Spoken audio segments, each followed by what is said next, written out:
Comfort here, and I'm very, very excited to introduce Mimi and my royal family trip in 2027.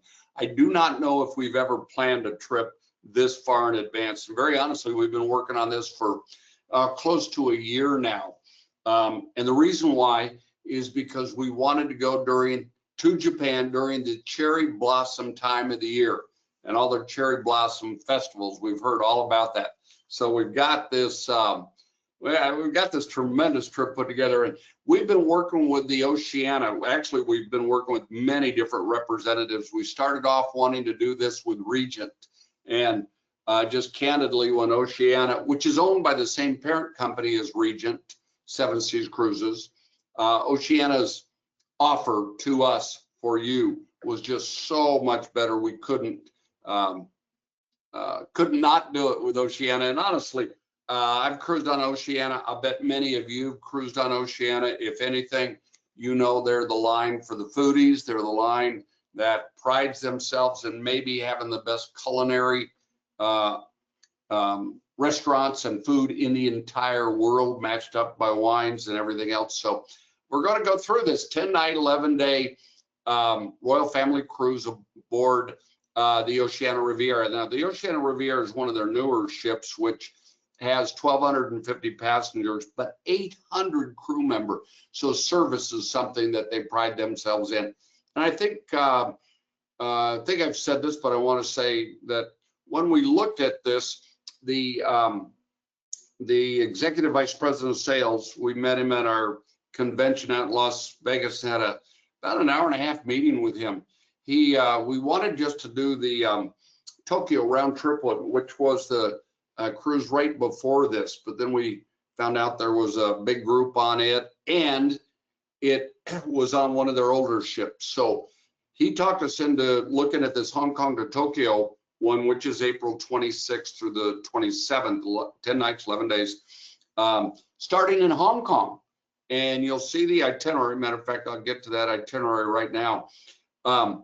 As you see, we will go to Taipei, which is in Taiwan. I've never been to Hong Kong or Taiwan, so I'm really excited about both of these. And then to Busan, South Korea, and then 5 fabulous stops with overnight in Japan, with overnights in Osaka and Tokyo. Now we will have a pre-package in Hong Kong, or maybe that Southeastern Asia area. We're working on several options on that right now, and we will have a post-cruise package in Tokyo. So that information is coming. But let me go through this because I'm kind of excited about all this. And I think all of you know, many of you have probably been to Hong Kong, so you can be Mimi and my assistant tour guide. But I love it. And in your flyers that you probably have, if not, it's on our website, or we'll get you the flyers. I love this description of this one of the most modern cities in the world, yet it's got a fabulous old city to it. And while you see these fabulous skyscrapers all over and high-rise buildings, they also have all sorts of street markets, temples, and what do they call it? The boat people, a boat market. So all of that, I think is going to be pretty cool. Let's go ahead and again, gosh, the Asian culture. You know, if there's a area of the world that has better hospitality, I don't know where it is than the Southeast Asia area. So in Taipei, in Taiwan. Gosh, I know nothing about this, and I think it'll be fascinating to learn about their relationship with China, same way with Hong Kong, and how communism and capitalism work together, which obviously they have to, you know, in these areas. We'll find out so much more about both of these two places, but I'm excited about this. Now, this is great. I want you to just know this, because here in the report, we have that we will get to visit the world's tallest building called the Chiang Kai-shek Memorial, which is fascinating because I was just in Dubai, where I went to the tallest building in the world. So which is it? Which is it? I guess when I see them both, I'll let you know which it is, or you can tell me. Okay. Oh my gosh. And you know, in these highly dense areas and cities. Parks are a big, big deal in Asia, as you know, and gardens. So I think we're going to see some things that will be quite fascinating everywhere we go. Busan, South Korea now, and I've not been there either, but I know every ship that goes to Japan or into this area stops in Busan, South Korea. It's the second biggest city in all of South Korea next to Seoul. And I know we'll get to see the old and the new. We'll learn all about Buddha and that, religion on this trip without a doubt. And a lot of their, what they do in their culture to celebrate Buddhism. Buddhism is a peaceful religion, at least it should be. In most cases it is. And again, there's all sorts of ceremonies that we will find out about. So not only will this be a tremendously historic and scenic experience, it'll also be a very, very, very cultural experience, without a doubt. Now, maybe, I don't know about you, I think everybody is probably interested in going to Nagasaki. We don't go to Hiroshima, but the fact that both those two atomic bombs hit those two areas, we're going to learn a lot about this. But look at that beautiful harbor. It's just great. And we will go to the Peace Park, where the atomic bomb Peace Park. And I think that will be a very sobering moment for us all. And then this kiln factory, it's one of the largest, I was just reading, it's one of the largest in the world. It's over 400 years old. And you will very definitely get a chance to see and experience a lot of the local culture in making these ceramic things. There's hot springs in this part of Japan. Matter of fact, here's a great example that Beppu, Japan has over 200 hot springs in this area, where steam baths and mud baths and just obviously soaking in the hot springs like we have at Excelsior Springs and so many places in this country and around this area. So I think that, and again, it's a very mountainous area, as you see right there. They say in the cooler days, the steam coming up that you will see from the hot springs is really pretty spectacular. So I think that's cool. Now, the other thing that they say that this will be maybe one of the best places that will meet many other tourists from Japan, because a lot of the Japanese vacation here, as you might guess, with a hot springs area like this.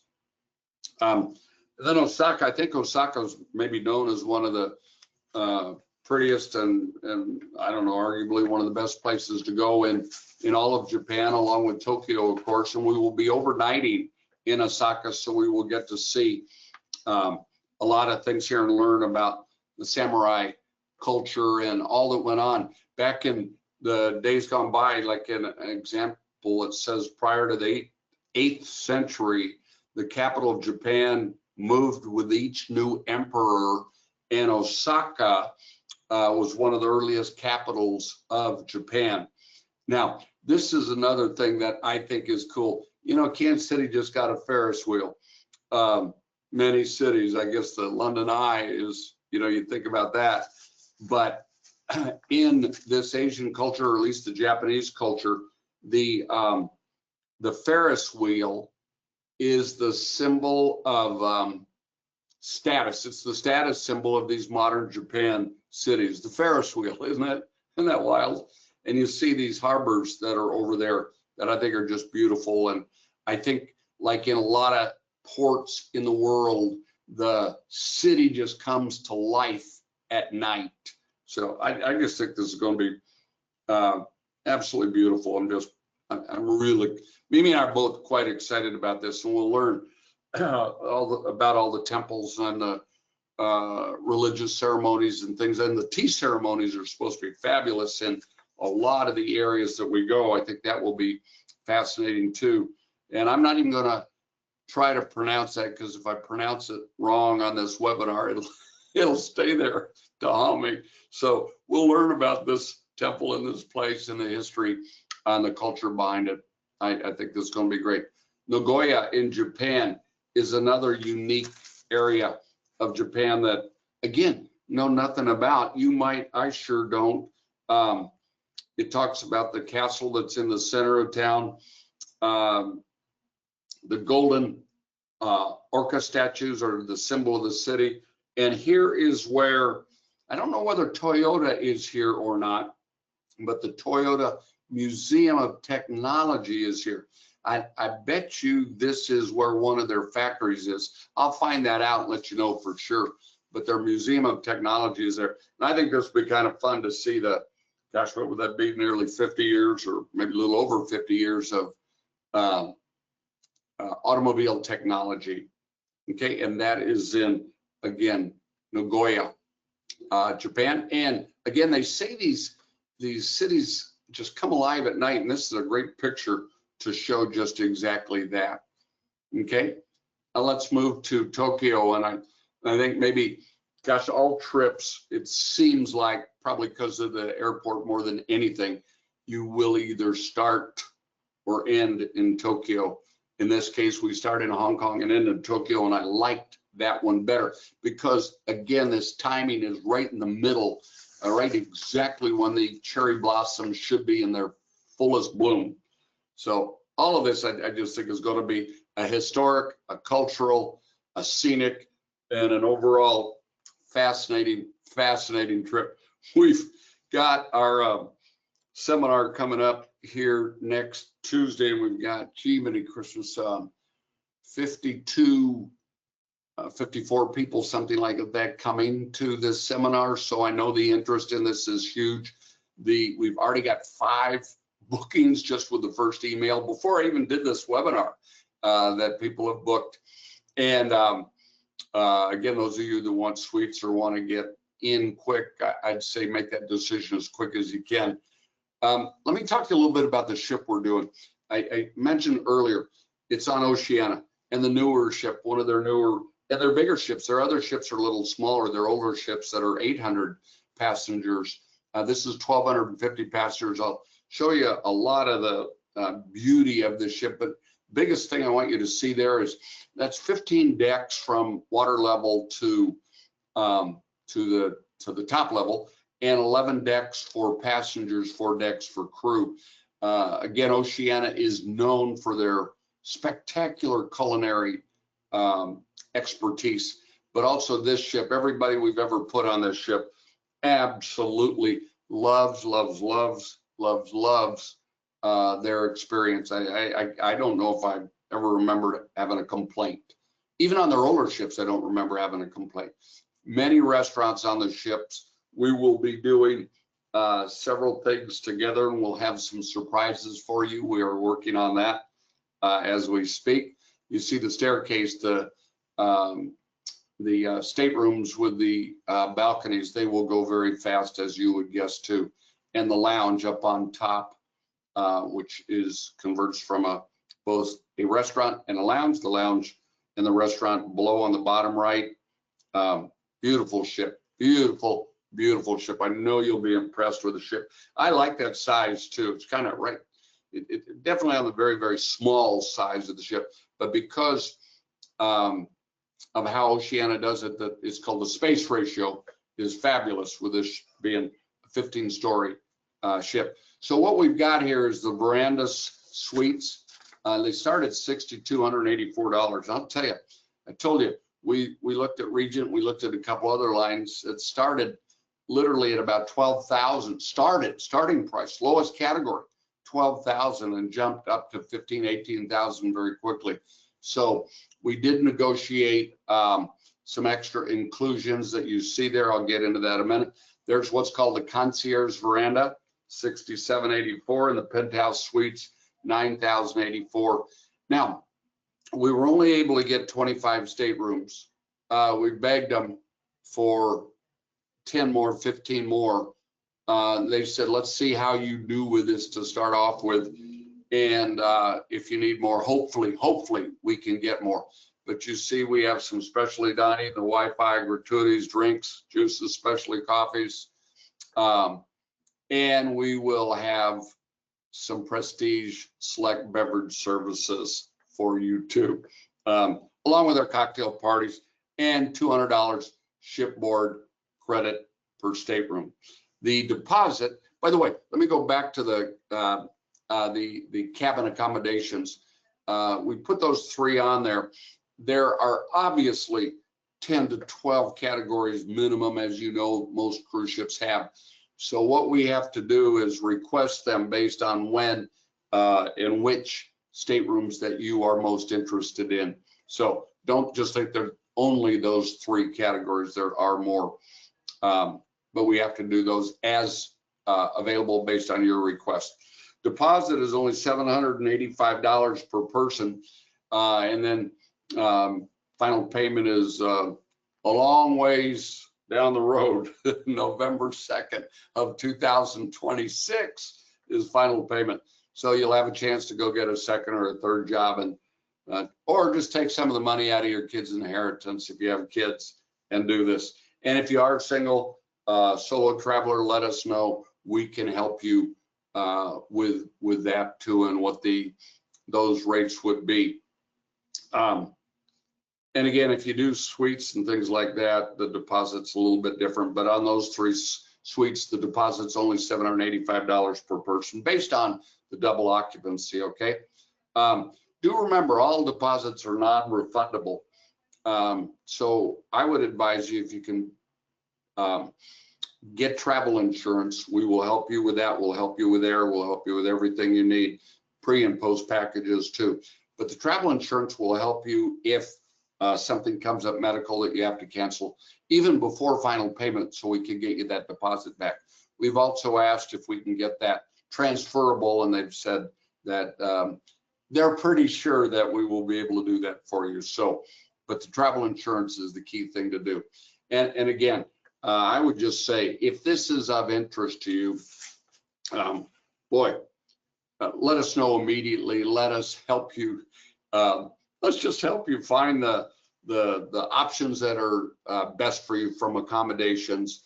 And again, my hope is by this coming Tuesday, we will have the pre and the post package options available for you. We're looking at both what Oceania offers, and then we're looking to do something customized for you. But Mimi and I are just so excited about this trip. I think it's going to be spectacular. And my Lord, does it seem like that's just a long time from now, April of 2027? Well, it is now, but like you know, time goes by pretty fast. And again, these special, I mean, Japan is so popular right now, and Asia is so popular right now that honest to goodness, they just go so fast. And that's why they'd only give us 25 staterooms. And I'm praying that we do so well at our Tuesday night seminar. Give us a call if you want to go to that. It's at 6 p.m. here at the Cruise Holidays office, and that's on September 23rd, depending on when you watch this webinar. If it's after that, just call us, let us go through all this with you. If you want to talk to me or your vacation advisor, please do so. We've already had people that have invited friends and family to go with them outside of, all over the United States, candidly. And in fact, the second booking we had were from Colorado. So we would, anybody that goes with Mimi and I, you're part of the royal family. I know a lot of you are royal family members that have gone with Mimi and I, and we really enjoy and appreciate hearing your story and learning more about you and sharing these memories together. Gosh, over our 36 full years in business. And we've been doing this royal family trip since, I believe, is either 1997 or 1998. So 20, almost close to 30 years. By the time we do this, it'll be 30 years. And we do have a couple of special surprises that you won't know till you get on there. That's what we do on these royal family trips. And Mimi and I look very forward to having you go. I hope you'll join us. I think this will be a truly a lifetime memory, truly a lifetime memory. And if you want to customize anything before or after on your own, we will help you do that if you'd like us to also. So just going back through Oceania Riviera, only 1,250 passengers, great space ratio, so it doesn't feel crowded, 800 crew members. We'll talk all about the dress code and everything else on this at our seminars or whenever we talk to you. Tokyo with an overnight stay. We'll go to Toyota's Museum of Technology. I think that's going to be fascinating. Nagoya, Japan. Osaka, and we will overnight in Osaka. Beppu, how about that? I've never seen an itinerary that goes to Beppu. I'm real excited about that stop. And Nagasaki, oh my gosh, I think that, you know, going to that atomic bomb peace park, and you all know that was Harry Truman that made that decision from right here in Independence, Missouri. Well, he was president at that time in Washington, D.C., but he grew up and lived here, called Kansas City, and Independence his home. And then again, Busan, South Korea, Taipei, Taiwan, and we will start in Hong Kong. I just think this is going to be a spectacular experience, and we hope you will go with us. We truly do. If you have children, join the ski club and spend your kids' inheritance and make some money and make some memories too that last a lifetime. Thank you so much, because your kids will spend your money going business class on this. And by the way, a lot of people will ask us about air. Obviously, air is quite a ways off. We will look for options for air just as soon as we can that will get us to Hong Kong and back home from Tokyo.